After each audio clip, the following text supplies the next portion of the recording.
Hello বন্ধুরা, railway man YouTube চ্যানেলে তোমাদের সকলকে স্বাগত জানাচ্ছি। তো আমি আজকে নিয়ে চলে এসেছি রেলের যে এক্সামের প্রিভিয়াস ইয়ার কোশ্চেন পেপার। আজকে তার 4 নম্বর ক্লাস। অলরেডি 3টে ক্লাস আমি ডিসকাস করে ফেলেছি তোমাদের সামনে। তো তোমাদের যারা ক্লাস আমার এগুলো দেখো, তো তোমার দেখতে হবে ওখানে প্রিভিয়াস ইয়ার কোশ্চেন পেপার, যেখানে ফিজিক্স আছে, কেমিস্ট্রিও কোশ্চেন পেপার কিছু আছে। তো যেখানে একটা কোশ্চেনও বেশ করে কতগুলো কোশ্চেন আসতে পারে, তো সেই নিয়ে কিন্তু আমি ডিসকাশনগুলো কিন্তু সেরকম ভাবে করছি। তো আশা করছি তোমরা কিন্তু ওই যদি সিরিজটা যদি দেখতে থাকো, তাহলে কিন্তু ওখান থেকে অনেক কোশ্চেন কমনও পেতে পারো। ঠিক আছে? তো আগামী দিনে আমার প্ল্যান আছে যে প্রত্যেকটা চ্যাপ্টার ওয়াইজ তোমাদের ডিসকাস করানো। যাই হোক, তো আজকে যে সেটটা নিয়ে চলে এসেছি, previous year question paper set 4। তো এই সেটে আমাদের দেখবো কি কি কোশ্চেন আছে। চলো শুরু করা যাক। আজকে ফার্স্ট কোশ্চেন কি আছে?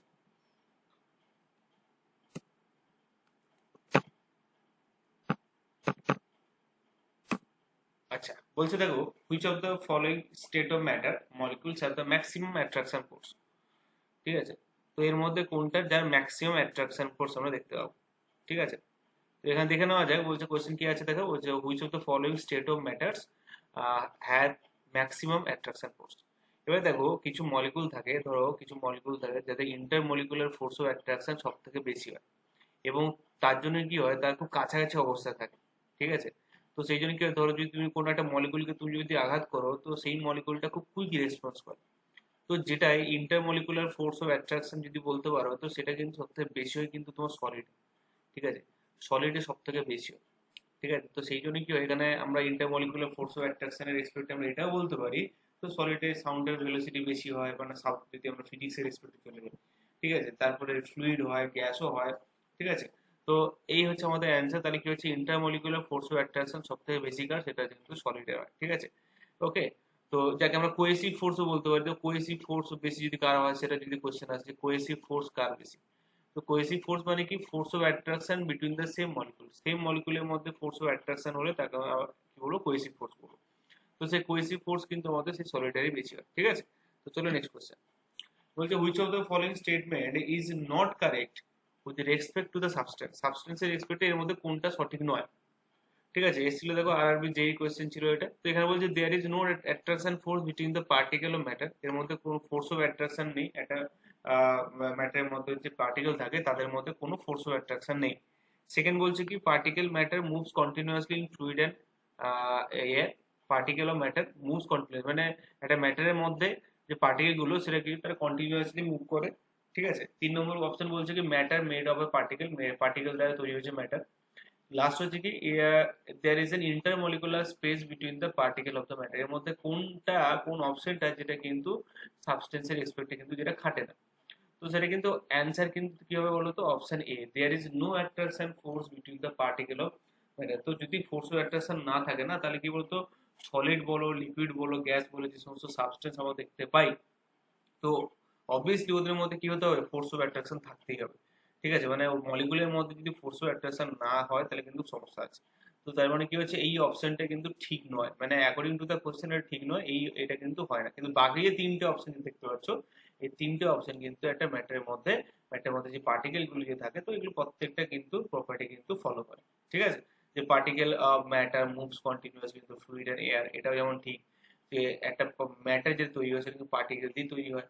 এবার যে ইন্টারমলিকুলার ফোর্স স্পেসও থাকা উচিত বিটুইন পার্টিকেল অফ দ্য ম্যাটারের মধ্যে। ঠিক আছে?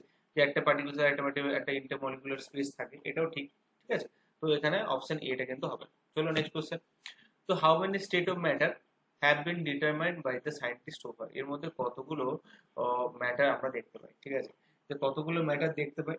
তো এবারে ম্যাটার বেসিক্যালি বলতে এখানে 5 স্টেট অফ ম্যাটার হয়। ঠিক আছে? যদি তোমার অ্যান্সার দেখো, অনেক বইতে 4টে থাকবে, কিন্তু আমি এখানে বলবো 5 স্টেট অফ ম্যাটার। ঠিক আছে? আরআরবি গ্রুপ ডি কোশ্চেন এটা। তো 5 স্টেট অফ ম্যাটার কি কি আমি দেখে নেবো। তো ফার্স্ট হচ্ছে কি বলতো, সলিড, যার ইন্টারমলিকুলার ফোর্স অফ অ্যাট্রাকশন সব থেকে বেশি হয়। সেকেন্ড হচ্ছে লিকুইড, লিকুইডের মধ্যেও কিন্তু ইন্টারমলিকুলার ফোর্স অফ অ্যাট্রাকশন থাকে। 3 নম্বর হচ্ছে কি আমার গ্যাস। 4 নম্বর হচ্ছে কি আমার প্লাজমা। এবারে অনেক বইতে নেই, 4টে অপশন দিয়ে দেয়, শুধু ওই 4টেই থাকে, কিন্তু অ্যান্সার কিন্তু অ্যাকচুয়ালি 5টে হওয়া উচিত। কেন? আরেকটা হয়ে বলতো বোস আইনস্টাইন। বোস আইনস্টাইন, লিখে দিই ভালো করে। ঠিক আছে? বোস আইনস্টাইন কনডেন্সেশন। ঠিক আছে? Bose Einstein condensate.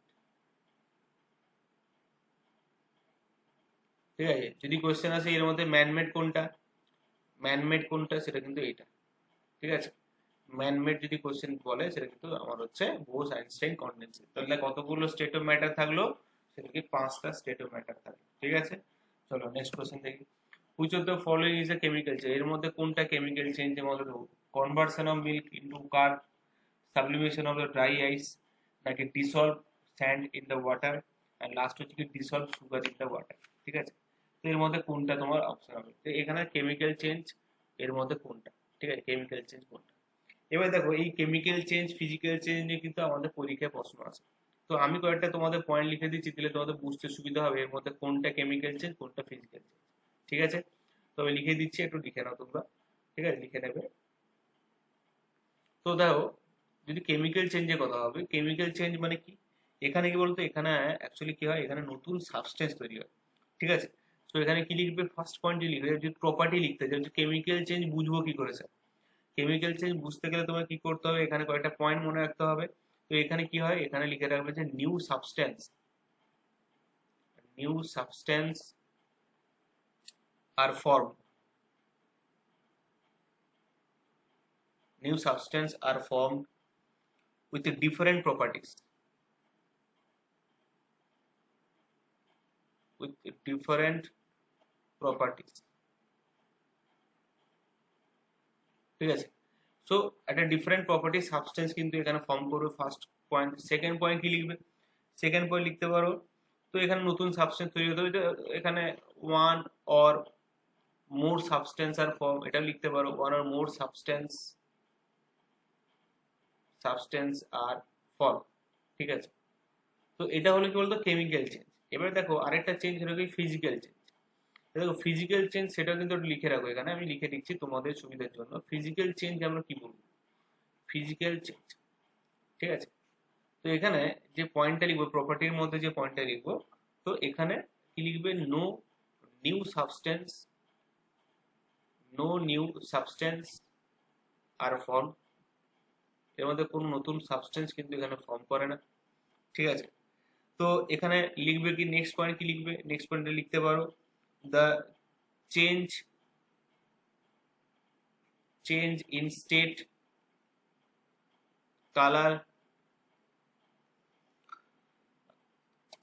color, size,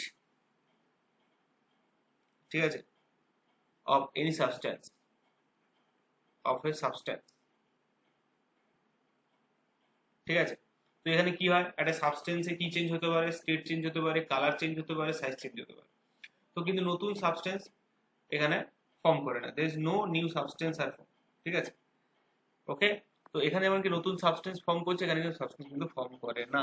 ঠিক আছে, তো এখানে কি হয়, এখানে মেনলি কি হয়, ফিজিক্যাল চেঞ্জ হয়। এখানে কি চেঞ্জ হয়, ফিজিক্যাল চেঞ্জ দেখতে পাওয়া যায়, ফিজিক্যাল চেঞ্জ। এই ফিজিক্যাল চেঞ্জটা জেনারেলি কি হয়, রিভার্সিবল হয়, মানে ধরো তুমি চেঞ্জ করে দিলে সেটা আবার আগে অবস্থায় ফিরে চলে এলো। ঠিক আছে, রিভার্সিবল হয়। তো এই কয়েকটা পয়েন্ট কিন্তু ফিজিক্যাল চেঞ্জ আর কেমিক্যাল চেঞ্জের মধ্যে তোমাদের কিন্তু জানাটা খুব দরকার। ঠিক আছে, এবার তার এক্সপেক্টে আমরা যদি অ্যান্সার করি, দেখো এখানে অপশন দেখো, conversion of milk into card. এবার দেখো এই যে কনভার্সন মিল্ক ইন্টু কার্ড যেটা হলো, তার মানে কি দুধ থেকে দই হয়ে গেল। তো এই যে দুধ থেকে দই, এটা কিন্তু কেমিক্যাল চেঞ্জ, কেন, নতুন সাবস্টেন্স তৈরি হবে। মিল্ক থেকে কার্ড হলো, এখানে ল্যাকটিক অ্যাসিডের মাধ্যমে নতুন সাবস্টেন্স তৈরি হয়ে গেল। ঠিক আছে, সো আমরা জানি কি দুধের মধ্যে কি থাকে, দুধের মধ্যে কি থাকে, আমরা ল্যাকটিক অ্যাসিডের আমরা ফর্ম করতে পারছি। তো তার মানে কি হচ্ছে, conversion of milk into card, এটা হচ্ছে কি আমাদের কেমিক্যাল চেঞ্জ। এবার দেখো সাবলিমেশন অফ ড্রাই আইস, মানে কি হচ্ছে শুষ্ক বরফ কি হচ্ছে, সাবলিমেট হচ্ছে, সাবলিমেট মধ্যে হচ্ছে ঊর্ধ্বপাতন হচ্ছে, মানে কঠিন থেকে ও বাষ্প হয়ে যাচ্ছে। তার মানে কি দেখো এখানে কি বলেছে, দেখো change in the state. State মানে কি বলতো, তোমার সলিড টু লিকুইড বলতে পারো, মানে তার স্টেট মানে কি অবস্থা, ও কোন অবস্থায় আছে, সলিডে আছে নাকি লিকুইডে আছে নাকি গ্যাসে আছে। বলছে change in state, colour, size of a substance, তার মানে কি এটা হতে পারে, এটা তাহলে কি physical change. Dissolve sand in water, তো ধরো তুমি এক কাজ করবে, একটা জলের মধ্যে তুমি কি করলে, তুমি স্যান্ড মানে কি বালি দিয়ে দিলে, যখন তুমি বালি দেবে না তখন কি বালিটাকে নিচে থক্ত হয়ে পড়ে থাকবে, তার মানে কোনো চেঞ্জ হলো কি, কোনো কেমিক্যাল চেঞ্জ হলো, নতুন সাবস্টেন্স কিছু তৈরি হলো না, হলো না। তার মানে কি এটাও হবে না, এটাও ফিজিক্যাল চেঞ্জের মধ্যে পড়ছে।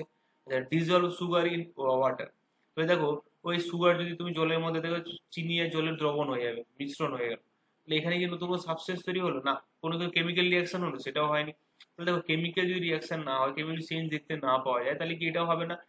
এই তিনটে হচ্ছে কি বলতো ফিজিক্যাল চেঞ্জের মধ্যে পড়ছে, আর এটা হচ্ছে কি আমার কেমিক্যাল চেঞ্জের মধ্যে পড়ছে। বুঝতে পারলে? তার মানে কি পরীক্ষায় আমাদের কেমিক্যাল চেঞ্জ আর ফিজিক্যাল চেঞ্জ নিয়ে কিন্তু কোয়েশ্চেন আসে। এছাড়াও কেমিক্যাল চেঞ্জ তুমি দু একটা এক্সাম্পল তুমি আরো লিখতে পারো, যেমন ধরো কেমিক্যাল চেঞ্জ কি লিখতে পারি, তো ডাইজেশন অফ ফুড, এক্সাম্পল যদি লিখতে, ডাইজেশন অফ ফুড পরীক্ষা আছে, ডাইজেশন অফ ফুড কিসের চেঞ্জ। ধরো আরো এক্সাম্পল লিখতে পারি, baking of soda, sorry baking of cake, baking of cake, এটাও লিখতে পারো। ঠিক আছে, ধরো আমি আরেকটা এক্সাম্পল লিখতে পারি এখানে, ঠিক আছে, মিল্ক কিন্তু কার্ড তো অলরেডি আছে, রাস্টিং অফ আয়রন, এটাও লিখতে পারো, lasting of iron, lasting of iron, এই যে মরচে পড়ে যাওয়া, আয়রন মরচে পড়ে যায় না, কিসের চেঞ্জ হয়, কেমিক্যাল চেঞ্জ আমরা দেখতে পাচ্ছি, মানে নতুন সাবস্টেন্স তৈরি হয়ে যাচ্ছে। ঠিক আছে, তো কেমিক্যাল রিয়াকশনের জন্য হয়ে যাচ্ছে। ঠিক আছে, আচ্ছা, আর যেমন যদি আমি ফিজিক্যাল চেঞ্জ দেখো, ফিজিক্যাল চেঞ্জ কি হচ্ছে, ফিজিক্যাল চেঞ্জ যদি এক্সাম্পল দেখি, এখানে এখানে লিখতে পারি যে আইস ইনটু ওয়াটার, আইস ইনটু ওয়াটার। ঠিক আছে, তার মানে কঠিন থেকে জল হয়ে গেল। তাহলে আর কি লিখতে পারি, এখানে বয়েলিং ওয়াটার। ঠিক আছে, আমি জলটাকে গরম করছি, মানে কি হচ্ছে এখানে বয়েলিং ওয়াটার, এটাও লিখতে পারো। আর কি এক্সাম্পল লিখতে পারি, আরো অনেক এক্সাম্পল, যেমন ধরো কাটিং হেয়ার, তুমি ফিজিক্যাল চেঞ্জ করছো, ঠিক আছে, ফিজিক্যাল চেঞ্জ হবে এখানে, নতুন কিছু হবে না, মানে নতুন কোনো সাবস্টেন্স তৈরি হবে না। দেখো কাটিং হেয়ার, তো ধরো তুমি চুল কাটছো, তো চুল কেটে যদি ছোট ছোট চুল পাবে, তার মানে কি এখানে তো নতুন কোনো সাবস্টেন্স তৈরি হলো না, তাই না? তো এইটা হচ্ছে আমাদের কনসেপ্ট। ঠিক আছে, তো এইরকম ভাবে পরীক্ষা কিন্তু আসে, মাথায় রাখবে। চলো next question, which of the following is not a example of the chemical change, মধ্যে কোনটা কেমিক্যাল চেঞ্জ নয়? ঠিক আছে, দেখো, change water into the water paper, water থেকে ওয়াটার পেপার মানে কি হচ্ছে, লিকুইড থেকে, লিকুইড থেকে ওয়াটার পেপার মানে কি গ্যাস। দেখো স্টেট চেঞ্জ হচ্ছে, কি চেঞ্জ হচ্ছে এখানে, স্টেট চেঞ্জ হচ্ছে। এই স্টেট চেঞ্জটা কার হয়, ফিজিক্যাল চেঞ্জের হয়, কার হয়, ফিজিক্যাল চেঞ্জের আমরা দেখতে পাই। তার মানে কি অপশন সি হচ্ছে correct. Lasting of iron already লিখে দিয়েছি, digestion of the food in the body, ঠিক আছে, পাচন প্রক্রিয়া। আচ্ছা, মেকিং কার্ড ইনটু মিল্ক, এটা সবগুলো দেখো এ বি ডি সব কেমিক্যাল চেঞ্জ, শুধুমাত্র সি হচ্ছে কি ফিজিক্যাল চেঞ্জ। বুঝতে পারলে? দেখো আরআরবি গ্রুপ দিতে এসছে। ওকে, চলো next question, which of the following element has a maximum number of atom in their molecule form. তাহলে মলিকুলার ফর্মে সব থেকে বেশি অ্যাটম কার মধ্যে থাকে, সেটা কিন্তু সালফারে থাকে, এবং সালফার কি থাকে বলতো, S8 থাকে। ঠিক আছে, যেমন ফসফরাস থাকে P4, ফসফরাস কি থাকে P4 থাকে। ঠিক আছে, সালফার কিন্তু আমার S8, সব থেকে বেশি কি সালফার হয়। নিয়ন কিংবা এটা এটা মনো অ্যাটমিক, আর্গন নিয়ন এগুলো মনো অ্যাটমিক, এগুলো কিন্তু হবে না। তো ফসফরাস 4টে আর সালফার কটা হচ্ছে 8টা। ঠিক আছে, চলো next question, in ammonia nitrogen hydrogen are the present in the ratio of, ammonia মানে কি NH3, অ্যামোনিয়া, তো NH3 যদি হয় এর মধ্যে বলছে বাই মাস, হচ্ছে মাসের রেসপেক্টে বলছে, তো বলছে অ্যামোনিয়াতে নাইট্রোজেন হাইড্রোজেনের রেশিও কত, সেটা বাই মাসের রেসপেক্টে, ভরের রেসপেক্টে আমি কত বলতে পারি। ঠিক আছে, তো এটা কি হবে, তো দেখো মাসের রেসপেক্টে আমার জানতে হবে। এবারে অ্যামোনিয়া আমরা কি জানি, NH3 জানি। ঠিক আছে, তো এবার দেখো অ্যামোনিয়া NH3 অ্যাটমিক মাস যদি দেখি, এবার যদি চলে আসি বাই মাস বলতে, এখানে অ্যাটমিক মাস বলছে, হ্যাঁ অ্যাটমিক মাস বলছে, দেখো আরবি এনটিপিসিতে এসছে। তো দেখো এখানে N+3H, ওকে, হিসেব মতো 3টে হাইড্রোজেন আছে। তো এবার কথা হচ্ছে এখানে কি করে করব, তো দেখো নাইট্রোজেনের যদি আমরা অ্যাটমিক মাস দেখি, নাইট্রোজেন অ্যাটমিক মাস কত হয়, 14, আর হাইড্রোজেন কত হয়, 1 হয়। তো এই যে ব্যাপারটা এখানে যদি বসিয়ে দিই, এখানে 14 আর এখানে হচ্ছে 1। ঠিক আছে, তো তার মানে এখানে 1 × 3 করবো, তাহলে কত হচ্ছে, হাইড্রোজেন কত হচ্ছে এখানে 3, আর নাইট্রোজেন কত হচ্ছে 14, এটা হচ্ছে হাইড্রোজেন, এটা হচ্ছে নাইট্রোজেন 14, তাহলে কত হচ্ছে 14:3, মানে 14:3 হবে। কারণ এটা হচ্ছে নাইট্রোজেন আর এটা হচ্ছে হাইড্রোজেন, কারণ হাইড্রোজেন কটা আছে, 3টে আছে। ঠিক আছে, তো সেই রেসপেক্টে 14:3 হলো। চলে আসো নেক্সট কোশ্চেনে, নেক্সট কোশ্চেন কি বলতে দেখি, who proposed that the each element has a particular atomic mass, প্রত্যেকটা এলিমেন্টের মধ্যে পার্টিকুলার অ্যাটমিক মাস রয়েছে, কে প্রপোজ করেছিল?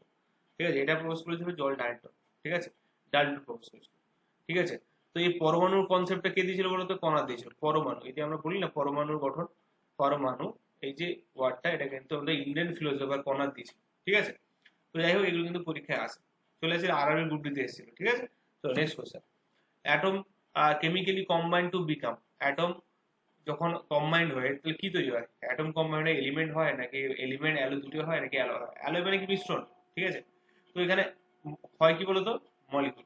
ঠিক আছে, দেখো আরআরবি যেই কোশ্চেন, এটা মলিকুল। তো যদি কোশ্চেন আসে যে অ্যাটম কম্বাইন হয়ে কি তৈরি হচ্ছে, মলিকুল তৈরি হচ্ছে, ঠিক আছে।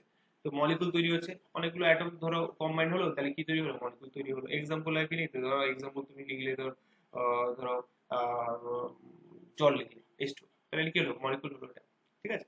তো যাই হোক, তো এটা হচ্ছে আমাদের কোশ্চেন। চলো নেক্সট কোশ্চেন, এবং আজকের সেশনের last question. How many molecules of water are present in one molecule of the copper sulphate? তো কপার সালফেটের মধ্যে কত অণু আমার জল রয়েছে, ঠিক আছে। How many molecule of water, how many molecule of water are present, কত মলিকুল রয়েছে কপার সালফেটে, মানে এক অণু কপার সালফেট, এক মলিকুল কপার সালফেটে। তো আমাকে জানতে হবে কি কপার সালফেটের সংকেত কি আছে। তো কপার সালফেটের সংকেত যেটা আছে সেটা কি লিখতে পারি, CuSO4 ডট কি লিখবো, 5H2, ঠিক আছে। এইটাই হচ্ছে আমাদের কোয়েশ্চেন, এবং এটা খুব ইম্পর্টেন্ট কপার সালফেট, ঠিক আছে। কপার সালফেট এটা হচ্ছে ইনঅর্গানিক কম্পাউন্ড, কপার সালফেট হচ্ছে এটা ইনঅর্গানিক কম্পাউন্ড, ঠিক আছে। এটা মাথায় রাখবে, inorganic compound, compound copper sulphate. এটাকে কপার সালফেটকে আরেকটা নামে বলা যেতে পারে, সেটা কি বলা যায়, কিউপ্রিক সালফেট, কিউপ্রিক সালফেট, ঠিক আছে। তো দেখো এখানে দেখতেই পাচ্ছ CuSO5H2, তার মানে কতগুলো মলিকুল আছে গো, কতগুলো মলিকুল আছে হাইড্রোজেন জলের, 5টা আছে, তাহলে আনসার কি হবে, 5 হবে, ঠিক আছে। দেখো RRB group D question shift 1 এসেছে, ঠিক আছে।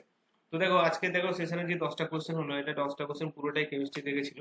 তো যাই হোক, দেখো প্রত্যেকটা সেশনে কিছু না কিছু তুমি নতুন নতুন কিছু কোশ্চেন পাচ্ছ, এবং সেখান থেকে দেখো আরো দু একটা কোশ্চেন আমি রেডি করে দিচ্ছি তোমাদের জন্য। তো এইরকম ভাবে যদি সিরিজটা যদি দেখো, আগামী যে পরীক্ষাগুলো আছে আরআরবি, এএলপি, টেকনিশিয়ান থেকে শুরু করে তোমাদের গ্রুপ ডি, এনটিপিসি, আরপিএফ, সব পরীক্ষা যেগুলো আসছে, এছাড়া তুমি যদি আরআরবি ছাড়া যদি অন্য কোনো পরীক্ষাও দিতে চাও, তো সেই পরীক্ষাতে দেখবে এই কোশ্চেন গুলো থাকবে, ঠিক আছে। কোশ্চেন যখন যে কোনো একটা শিফটে আসে, তখন ভাববে যে যে কোনো পরীক্ষাতেই আসতে পারে। তো সেই রেসপেক্টে তোমরা এই ক্লাসগুলো কন্টিনিউ করতে থাকো, এবং এর একটা প্লে লিস্ট আমি অলরেডি বানিয়েও দিয়েছি, ঠিক আছে। 3টে সেশন হয়ে গেছে, 4 নম্বর সেশন অলরেডি আপলোড হবে, এরপর আস্তে আস্তে প্রত্যেকটা সেশন কিন্তু আসতে থাকবে, ঠিক আছে। তো সবাই রেলওয়ে ম্যানের পাশে থেকো, এবং সবাই চ্যানেলটিকে সাবস্ক্রাইব করো। যদি তোমাদের ক্লাস ভালো লাগে তাহলে অবশ্যই কিন্তু তোমাদের ডিমান্ডও বলো যে তোমরা কি ক্লাস চাইছো না চাইছো, ঠিক আছে। তো আজকে এই অবধি থাকলো, সবাইকে টাটা।